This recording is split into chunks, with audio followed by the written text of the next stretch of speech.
नमस्कार. कसे आहात तुम्ही सर्व? मस्त आहात ना? मस्तच राहा. सर्वांना सर्वप्रथम श्री स्वामी समर्थ. तुम्हाला सर्वांना आजचा दिवस खूप चांगला जावो. स्वामी कृपेने स्वामी महाराज तुमच्या प्रत्येक इच्छा आकांक्षा पूर्ण करो, हीच मी स्वामींच्या चरणी प्रार्थना करतो आणि आजच्या व्हिडिओला सुरुवात करतो. तर अगदी नेहमीप्रमाणे तुमच्या सर्वांसोबत खूप छान असा मस्त व्हिडिओ घेऊन आलोय. तर आज आहे आपला मार्गशीर्ष महिन्यातला 3रा गुरुवार. तर मी कशी नक्की पूजा केली असेल मला माहिती आहे. मला पण एक्साइटमेंट आहे तुमच्या सर्वांसोबत लवकर व्हिडिओ शेअर करण्याची. तुमचीसुद्धा एक्साइटमेंट असेल की व्हिडिओ बघायची, कधी येतोय व्हिडिओ. तर म्हणून लवकर प्रयत्न करतो की तुमच्या सर्वांसोबत खूप छान असा पटकन मला लवकर शेअर करता येईल असा.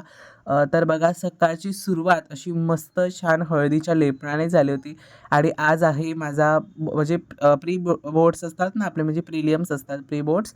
तर त्याचा पहिला पेपर होता माझा. म्हणून आता मी सगळं पटापटा करून मला निघायचं होतं. मग सकाळी लवकर उठलो होतो. 6:30-7च्या आसपासच उठलो होतो आणि उठलो छान मस्त अंघोळ वगैरे झाली. त्याच्यानंतर पहिलं लेपन करून घेतलं. म्हटलं पहिलं छान असं लेपन करून घेऊ, म्हणून तुम्हाला थोडाफार असं काळोख दिसत असेल. कारण सकाळ होती, सकाळी एवढं काय मस्त जास्त उजाडत नाही, थोडंफार उजाडतं. आणि खूप छान असं मस्त माझं आता उंबरठ्याचं छान हळदीचं लेपन झालं आहे. जेव्हा उंबरठ्यावर आपण हळदीचं लेपन करतो ना, तेव्हा मी खरं सांगू इतकं पॉझिटिव्हिटी वाटते ना उंबरठ्यावर हळदीच्या लेपनाने.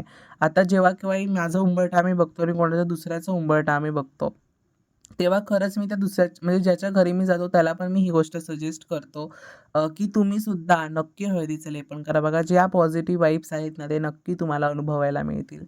तर ते झालं आणि त्याच्यानंतर मग देवपूजा करायला घेतली. त्याच्यानंतर टी व्हीवरती छान महालक्ष्मी मंत्र मी लावला होता आणि त्याच्याने सुद्धा आणखीन पॉझिटिव्ह वाइब्स येत होत्या. खरंच सांगू आज असं पूर्ण अगदी घर असं छान सकारात्मक, सगळीकडे सकारात्मकता वाटत होती. असं वाटत होतं की खरंच देवीचा वास आपल्या घरामध्ये आहे. इतकं पॉझिटिव्ह वाटत होतं, इतकं. तुम्ही पण ह्या गोष्टी जर तुमच्या घरात केल्यात ना, तर तेव्हा तुम्हाला समजतील की खरंच किती पॉझिटिव्ह वाटतं या सर्व गोष्टी. तर बघा आजची छान मस्त देवपूजासुद्धा झाली. आज सगळीकडे छान पिवळा, हिरवा, भगवा असा रंग झालाय. आज देवघरामध्ये पूर्ण भगवा म्हणजे असा पिवळा-पिवळा रंग झालाय. सॉरी. छान सगळं पिवळी भडक फुलं घातलेत. त्याच्यानंतर बघा मी रांगोळी काढून घेतली, म्हणजे पटकन तडके-फड पटपट काम झालं माझं. साची असली ना, की खरंच खूप बरं पडतं. लेपन तर सुखात आलंच होतं आणि त्याच्यासोबतच छान मस्त लक्ष्मीचरण आणि छान अशी साच्यांची रांगोळी काढून घेतली. आजच्या रंगाची माझी थीम होती ना, ती म्हणजे केशरी रंग, म्हणजे डार्क ऑरेंज आणि आपला डार्क ग्रीन हा माझा आजची थीम होती.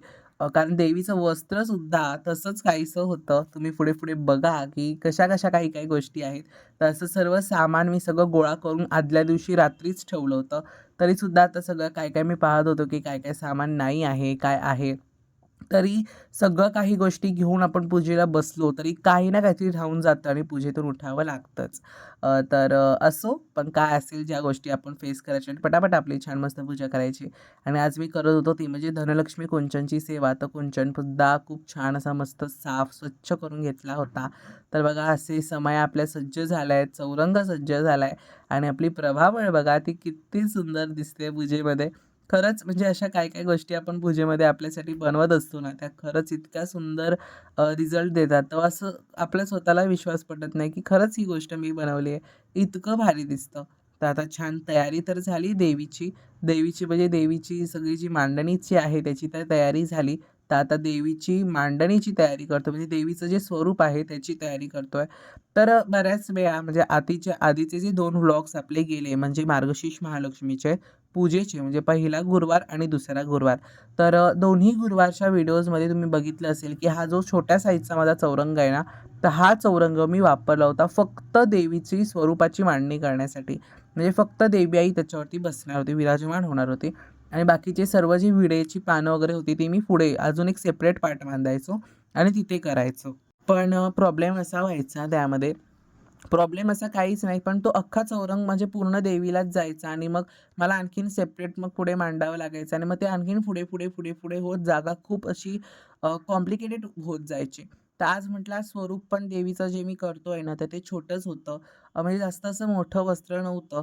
तर म्हटलं की आज आपण एकाच चौरंगावरती, हा छोट्या साईजचा चौरंग आहे. माझ्याकडे खूप मोठ्या साईजचा पण चौरंग आहे. पण मी हाच घेतो कारण हा छान म्हणजे छान थोडासा बुटका आहे. सो हाईट त्याला कमी आहे. तर त्याला समया त्या बरोबर ॲडजस्ट होतात आणि जर मी मोठ्या घेतल्या तर त्याला समया त्या ॲडजस्ट होत नाहीत. तर म्हणून मग मी ते घेतलं नाही. तर बघा असा छान मस्त देवीचा कलश मी मांडतोय. तर त्या कलशाला मांडायला पहिलं छान आपण तांदुळात मी कलश ठेवला नाही. मी पुन्हा एकदा ते म्हणजे सांगतोच आहे तुम्हाला. परत-परत ती गोष्ट सांगतोय मी. कारण कलश डगमगतो सो म्हणून आणि आपण उंच देतो सो म्हणून त्याच्यावर रिस्क नाही घेते मी. तर बघा आज हे मी वस्त्र खरं तर देवीला लावतोय. हे जुनंच माझं वस्त्र आहे. तर ते किती सुंदर दिसतंय बघा. त्याच्यानंतर आज देवीचा आम्ही खरंच सांगू, आज खूप देवीने अशी म्हणजे मनातली इच्छा सगळ्या तर कालचा जर तुम्ही मिनी ब्लॉग बघितला असेल ना, तर त्यामध्ये मी शेअर केलं होतं, की देवीसाठी खास मी ही कवड्यांची माळ घेतली होती. शक्यतो तर मी महालक्ष्मीसाठी पिवळ्या कवड्या वापरतो, पण त्या काही मला मिळाल्या नाहीत. पण ह्या मी गुरुजींना विचारलं, तर ते बोलले चालतात. तर म्हणून मग मी ह्या कवड्यांची माळ घेऊन आलो आणि खरा मान देवीच्या महालक्ष्मीच्या पूजेमध्ये कवड्यांनाच असतो बाकीच्या दागिन्यांपेक्षा. म्हणजे देवीला जरी तुम्ही एक मंगळसूत्र आणि कवड्याची माळ घातलात ना, तरी देवी जेवढे दागिने घालून, सोनं-नाणं घालून प्रसन्न होणार नाही ना, तेवढं तिच्या त्या एकाच्या कवड्याच्या माळेने ती प्रसन्न होणार. तर म्हणून मी जास्त काही देवीला असं घातलं नाही. एक मंगळसूत्र, एक छोटासा नेकलेस घातलाय आणि ती कवड्यांचा तिचा जो मान आहे तो तो घातलाय. त्याच्यानंतर मग आता पानं लावायची, पूर्ण पानं लावून घेतली. त्याच्यानंतर त्यामध्ये नारळ ठेवला. हा नारळ तोच आहे जो मी मागचे 2 गुरुवार वापरलाय. आणि आपल्याला हाच नारळ पुढे-पुढे कंटिन्यू करत जायचा आहे. तर आता देवीचं छान शृंगार म्हणजे दागिने घातले आहेत, वस्त्र घालून झालं आहे आणि आता देवीची पुढची तयारी मला पटापटा करावी लागते. कारण काय होतं नंतर मग पुढच्या पूजेला खूप उशीर होतो. म्हणजे जेव्हा वाचन असतं किंवा बाकीच्या सर्व गोष्टी असतात, तर त्यांना खूप उशीर होतो. तर म्हणून आता मी छान पटापटा करतोय. तुम्ही व्रतकथा ना दिवसातनं एकदा वाचा, दोनदा वाचा, जसं तुम्हाला जमतंय तशा प्रकारे वाचा. त्याच्यानंतर आज मी हा मुखवटा लावतोय, जो मी सुरव 53 क्रिएशनमधून घेतला याचा अर्थ म्हणजे घेतला नाही आहे, हा माझा जुनाच मुखवटा आहे. पण मी दादांकडे हा काम करायला दिला होता. तसा छान मस्त त्यांनी मला छान मस्त काम करून त्याच्यासाठी डायमंड वर्क वगैरे करून दिलं आहे. जर तुमचेसुद्धा असे मुखवटे असतील ना, तर दादा तुम्हाला नक्की काही ना काहीतरी असं छान करून देतील. त्याच्यानंतर मी जसं की देवी एका ह्याच्यात कधीच अशी पटकन तयार झाली नाही आहे. मी एवढे प्रयत्न करत होतो. एवढ्या सर्व गोष्टी करत होतो, पण तो काय पटका लागत नव्हता. पण काही ना काहीतरी गोष्टी करत अगदी अर्ध्या तासानंतरच तो पटका लागला. म्हणजे बघा किती वेळ पटापटा सगळ्या गोष्टींना लागतो. म्हणजे तुम्हाला तर ह्या सर्व गोष्टी छान अशा फास्ट मोडमध्ये पटापटा होत असते अशा दिसतात. पण खरंच त्यामागे जी रिॲलिटी आहे ना, ती खूप वेगळी आहे. बघा किती वेळा मला ते प्रयत्न करावे लागतात. म्हणजे मी काय-काय वेळेस ते मुखवट्याच्या मागे घालून ट्राय करतो, तेव्हा कसं दिसतंय की कसं कारण आपण प्लेन जेव्हा करतो तेव्हा तर प्रॅक्टिस करतो तेव्हा काही ह्या सर्व गोष्टी पानं वगैरे नसतातच आणि 5 प्रकारची पानं घ्यायची म्हणजे तो खूप असा मस्त फुलोरा होऊन जातो, फुलोरा. तर म्हणून मग मी जास्त काही असे रिस्क घेत नाही. म्हटलं जे आहे जसं आहे तशा प्रकारे ते राहू दे. तरी माझे हे काही प्रयोग सुरू आहेत ते म्हणजे देवीचे दागिने नीट बसलेत, हलतोय का? काय चाललंय? ह्या सर्व गोष्टी मग मला बघाव्याच लागतात. जर मी असंच करायचं म्हटलं ना, तर खरंच खूप असं मला वेगळं वाटतं. म्हणजे देवीचे दागिने नीटनेटके नाही आहेत, वाकडे-तिकडे आहेत. म्हणजे घालायचं म्हणून घालायचं असं नाही करायचं किंवा व्रत करायचं आहे म्हणून करायचं असं नाही किंवा सजवायचं आहे म्हणून तर असं अजिबात करू नका. तर त्याच्यानंतर मग आत्ता मी करतोय. ते म्हणजे महालक्ष्मी मातेचा हा जो धनलक्ष्मी कुंचम आहे, तर तो मी आता त्याची पूजन करतोय. तर हा मी धनलक्ष्मी कुंचन कुठून घेतला, किती कॉस्टला मला पडला, तर ह्याच्या सर्वांचं काही असेल ह्याच्यात तर मी डिस्क्रिप्शनमध्ये तुम्हाला देतोय. जर तुम्हाला कुणाला कुंचन हवा असेल तर ताईंकडनं तुम्ही मागवू शकता आणि जरी मी दिला नाही नंबर तरी तुम्हाला त्यांचं यूट्यूब चॅनल सांगतो. शोध अस्तित्वाचा असं त्यांच्या यूट्यूब चॅनलचं नाव आहे. तुम्ही त्यांच्याकडून तो ऑर्डर करू शकता. त्याच्यानंतर मग छान पोथीपूजन झालं आहे, लक्ष्मीपूजन झालं आहे. त्याच्यानंतर मग रांगोळी बघा आपली किती सुंदर आली आहे. आज मी हाताने काढली आहे रांगोळी. फक्त श्री महालक्ष्मी प्रसन्नाचा साचा मी वापरला होता. त्याच्यानंतर छान कवड्यांचे आज मी दिवे लावले. ते कवड्या असतात ना, तर ते देवीला पण प्रिय असतात. तर आजचा पूर्ण देवीचा शृंगार असा छान कवड्यांनी झाला आहे.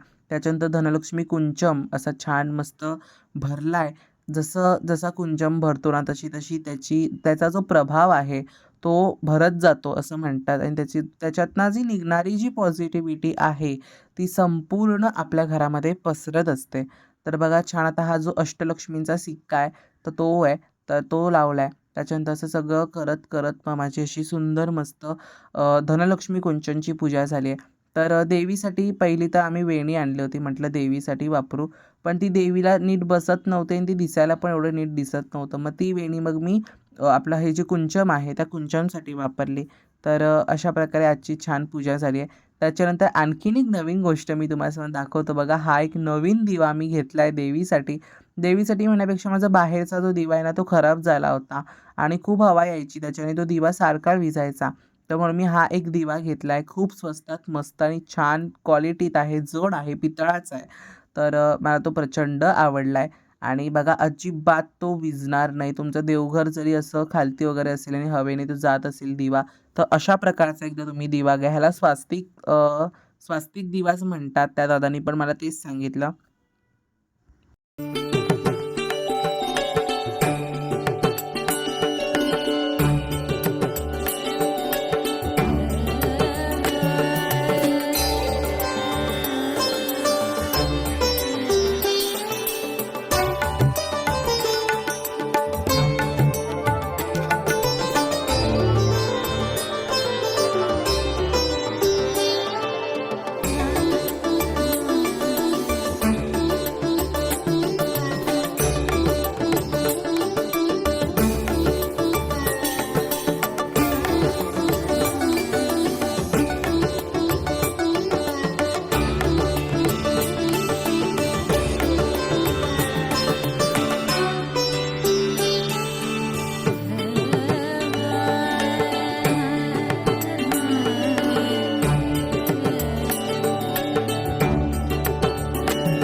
तुम्हाला सर्वांना तिसऱ्या मार्गशीर्ष महालक्ष्मी गुरुवारच्या खूप खूप खूप शुभेच्छा.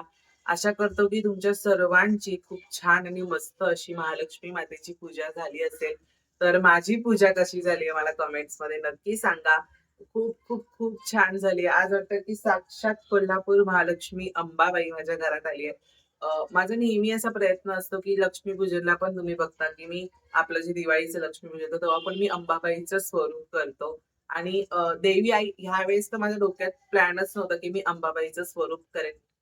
पण आपण म्हणतो ना की जरी आपल्या डोक्यात नसेल पण ते तिच्या लक्षात असतं आणि ती तसं ती करून घेणारच.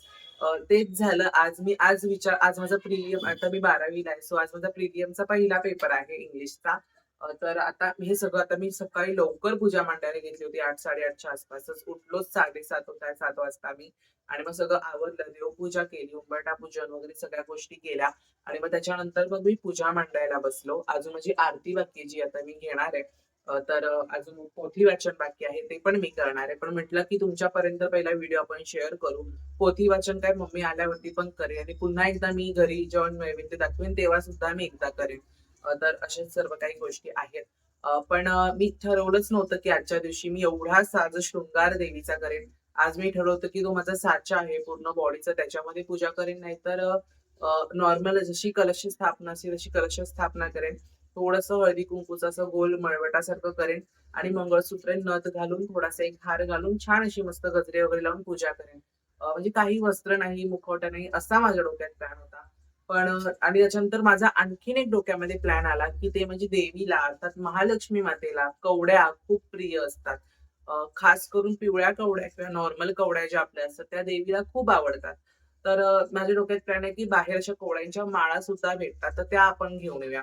कालच्या शॉर्ट व्हिडिओमध्ये तुम्ही बघितलं असेल, मी आता मिनी ब्लॉग सुद्धा शेअर करतो. सो त्याच्यामध्ये मी शेअर केलंय, की मी घेऊन आलो होतो. लॉंग व्हिडिओमध्ये मी शेअर केलं नव्हतं. तर मी ते घेऊन आलो आणि आज देवीचा असा कवड्याने छान असा मी शृंगार केलाय. अगदी सुंदर दिसतंय. तुम्ही बघा कोल्हापूर महालक्ष्मीच्या अंबाबाईच्या गळ्याच्या इकडनं भोवती असा कवड्यांची माळा असते लाल पट्ट्यात गुंतलेली. तर तशा प्रकारची ती माळा नाहीये, पण जशी मला मिळाली तशी मी घेऊन आलो. पण कशी दिसते आजची पूजा मला कमेंट्समध्ये नक्की सांगा. तर आता सकाळी जरा लवकर उठलो होतो. अभ्यास माझा पूर्ण झालाय. मी आता थोडासा आराम करतो आणि म्हणजे मी माइंड रिफ्रेश होऊन मग मला जाता येईल. सर्व वाचन-विचन करून मग मी आराम करतो आणि मग पेपरला आपण जाऊ. तिकडनं मग पुढे मिनी ब्लॉग कंटिन्यू होईलच. पण पूजा खरंच कशी झाली मला कमेंट्समध्ये नक्की सांगा. अगदी अशी नजर हटत नाहीये माझी. इतकी सुंदर आजची माझी महालक्ष्मी महालक्ष्मीच्या 3ऱ्या गुरुवारची पूजा झाली आहे. आणि त्याच्यानंतर आज खास करून मी म्हणजे धनलक्ष्मी गुंचनची सुद्धा सेवा केली आहे. तर धनलक्ष्मी गुंचन मी पुढे ठेवलंय देवीच्या. म्हणजे चौरंगावरती तर एवढी जागा नाहीये, तर मग मी ती पुढे ठेवलंय. तसं ठेवलं तरी सुद्धा चालतं. तर मग धनलक्ष्मी कुंचनची सेवा केली. त्याच्यानंतर माझ्याकडे अष्टलक्ष्मीचा कलश नाही, की मी अष्टलक्ष्मींची सेवा करू. पण भाव महत्वाचा, की तुम्ही कुठल्याही देवीचं या कुंचनमध्ये सुद्धा त्या 8ही लक्ष्मींचा समावेश असणारच.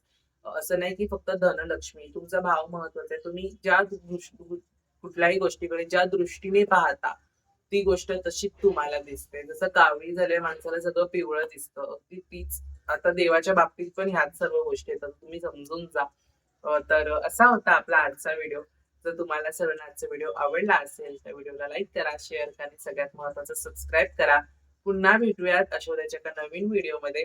तोपर्यंत सर्वांना बाय आणि सर्वांना श्री स्वामी समर्थ.